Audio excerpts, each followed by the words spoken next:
Hello and welcome back. All right, we are now going to learn how to retouch with one of my favorite retouching tools in Photoshop.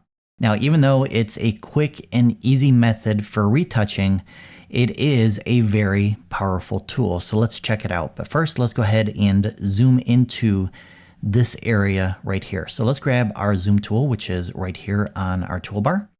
And you can click and click to continue zooming in.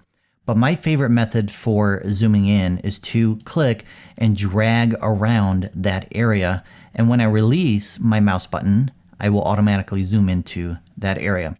All right, let's grab our retouching tool, which is right here. So it kind of looks like a little band-aid, and it's our spot healing brush tool. Now, a lot of the tools, you're gonna notice there's a little arrow in the bottom right of those icons. Not all of them have that, like this one here.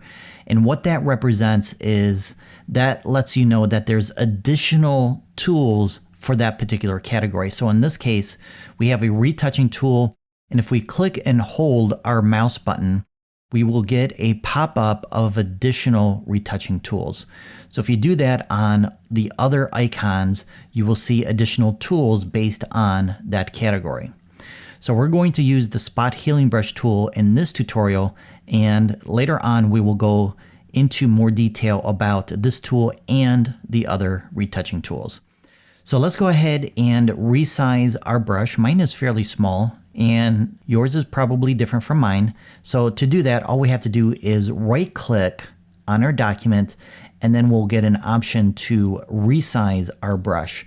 So I'm going to go right around 30 pixels, and I want to remove this little white speck right here. Okay, I'm going to come back over here and grab my tool again so I can remove that pop-up window. Now, to remove this, all I have to do is click on it one time and Photoshop will begin removing it. Now, it didn't remove it completely, and that's because my brush size is too small. So let's go ahead and go up to Edit and select Undo Spot Healing Brush. Right click, and let's increase this to 40 pixels. Now I'm going to just click right here again, and it removes it even more. So I can come up here, click, remove. Now I have a larger item here, so I'm going to go and create a larger brush size by right clicking again. So maybe right around 70, click, and it's almost gone. So instead of clicking and releasing, what we can do is we can actually paint over that area.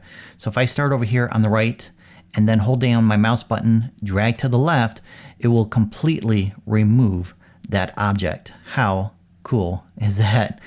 All right, so let's take a look at how we can use this retouching tool on a portrait.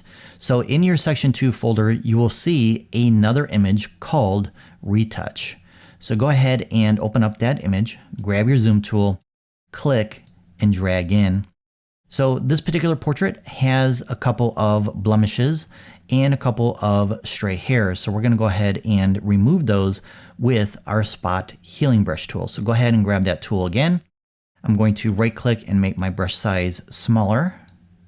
So right about there, and then I'm just going to paint in this area to remove that pimple, and presto, it's gone. Click and drag over here, and then we can do the same thing with the stray hairs. But for this retouch, I want to use a smaller brush so it's not much larger than the width of the hair. So I'm just going to right click and drag this down to, that's too small. So maybe right around 18, and then I can just click and drag along the stray hair, and presto, it's gone. How awesome is that? All right, I love this retouching tool. All right, so that's it for retouching. In the next lesson, we are going to go back to our landscape photo, and we're going to learn how to resize it properly for online use, especially for posting on Facebook. So if you're ready for that, let's do it.